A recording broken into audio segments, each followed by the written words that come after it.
Just a quick video from a windy day at Abberton Reservoir, starting at the Lady Hay Causeway, where the first thing spotted after the great crested grebe was a small group of ducks.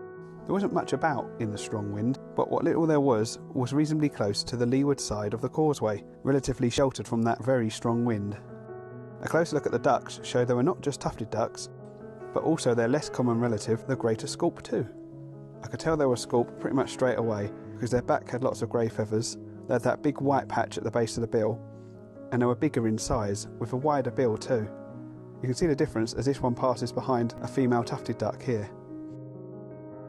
Thanks to a combination of the wind bringing them in a bit closer and the fact there were a lot less other ducks around, these were my easiest and best ever views of scaup.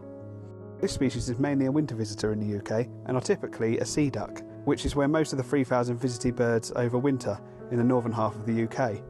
But in the southern half of the UK, they seem to most often turn up in large freshwater bodies like reservoirs, and I've seen them at Abberton a couple of times before.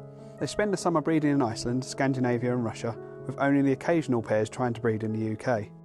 They are one of the diving ducks like potchard and the tufted ducks they were hanging out with, but these were just bobbing about on the water. Still, it was an improvement the last time I saw them, when they seemed to be sleeping 99% of the time. But it wasn't just scaup and tufties. There were fish hunting ducks, Goosanders as well, but only 2 males, and they were more wary. I did manage to get a couple of clips of one diving.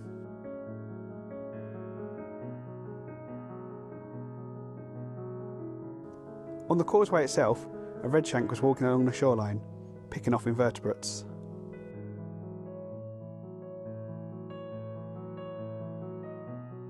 We decided to head into the reserve proper, but as we went to leave, a female Goosander flew in, and I spotted a second redshank further up the causeway.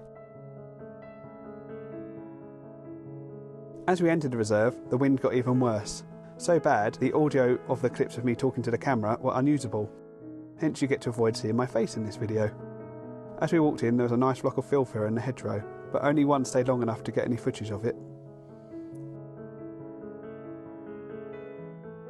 The hides were quiet, with everything sheltering from the wind, until we got into Hyde Bay Hyde. A few mute swans were feeding near the shore, and some gadwall were showing up their sea duck scaup relatives by braving the breaking waves caused by the gale force winds.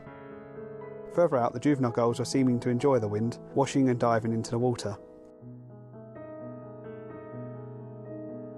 And as I filmed them, I noticed a long band of black behind them, which I realised was in fact a massive flock of coots, more than I'd ever seen in one place before. I've seen some big flocks, including here at Abberton, but this was even bigger than them. There must have been thousands. They seemed to be feeding, splashing around and possibly washing. But the wind was getting so bad I couldn't even record audio in the hide. So we called it quits, but any day of a scaup is a good day in my book, so well worth the trip out.